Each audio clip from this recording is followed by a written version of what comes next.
वाले कल में बच्चे अब मां के पेट से नहीं बल्कि एक मशीन से पैदा हों।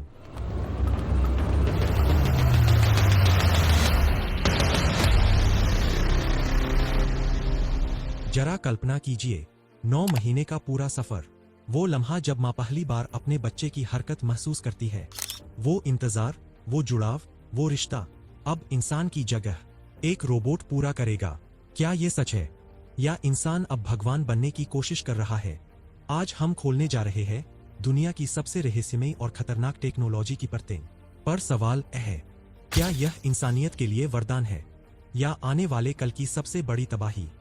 खबर आ रही है सीधे चीन से, जहां वैज्ञानिक बना रहे हैं दुनिया का पहला जेस्टेशन रोबोट, यानी ऐसा रोबोट जिसमें इंसानी बच्चा पैदा हो सकेगा। गुआंगजू की कंपनी काइवा टेक्नोलॉजी इस प्रोजेक्ट को लीड कर रही है और इसका नेतृत्व कर रहे हैं डॉक्टर झांग किफेंग, जो सिंगापुर की नानयांग टेक्नोलॉजिकल यूनिवर्सिटी से जुड़े जाने माने वैज्ञानिक हैं। उनका दावा है यह मशीन गर्भधारण से लेकर जन्म तक हर पल, हर स्टेप बिल्कुल मां के गर्भ जैसा अनुभव कॉपी करेगी।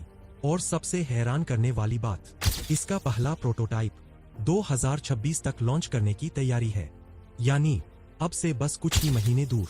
दोस्तों, अब आपके दिमाग में यही सवाल होगा, आखिर एक मशीन बच्चा पैदा कैसे कर सकती है? इस टेक्नोलॉजी का दिल है आर्टिफिशियल वूम्ब, यानी कृत्रिम गर्भाशय।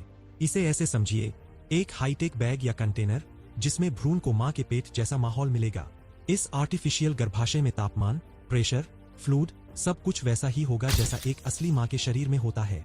इसमें एक ट्यूब सिस्टम होगा जो गर्भनाल, अम्बिलिकल कॉर्ड की तरह काम करेगा। यही ट्यूब भ्रूण को देगी पोषण, ऑक्सीजन और हर जरूरी तत्व जो उसकी ग्रोथ के लिए जरूरी है।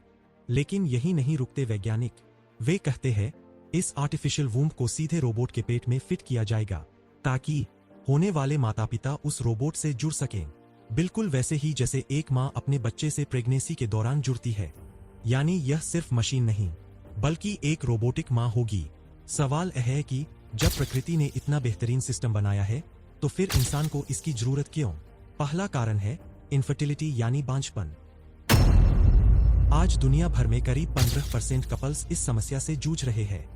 उनके लिए यह तकनीक किसी चमत्कार से कम नहीं होगी, एक नई उम्मीद, एक नया जीवन। दूसरा कारण है पर्सनल चॉइस। कुछ लोग चाहते हैं कि वो माता पिता तो बने, लेकिन गर्भावस्था के दर्द, शारीरिक बदलाव और रिस्क से न गुजरें। यह मशीन उन्हें भी एक विकल्प देगी। तीसरा कारण मेडिकल इमरजेंसी। कई बार कुछ गंभीर बीमारियों या शरीर की कमजोरी की वजह से मां गर्भ धारण नहीं कर पाती। ऐसे में यह तकनीक जीवन बचाने वाली साबित हो सकती है। और वैज्ञानिकों का दावा है कि इसकी लागत लगभग 1 लाख युवान, यानी करीब 12-14 लाख भारतीय रुपए होगी। भविष्य में यह उतनी ही आम हो सकती है जितनी आज IVF तकनीक है। लेकिन दोस्तों, जहां उम्मीद है वहां डर भी है। इस टेक्नोलॉजी ने इंसानियत के सामने कई डरावने सवाल खड़े कर दिए हैं। मां बच्चे का रिश्ता। 9 महीने मां अपने बच्चे को महसूस करती है, उससे बातें करती है, उसके हर मूवमेंट को समझती है। वो रिश्ता क्या एक मशीन कभी दे पाएगी?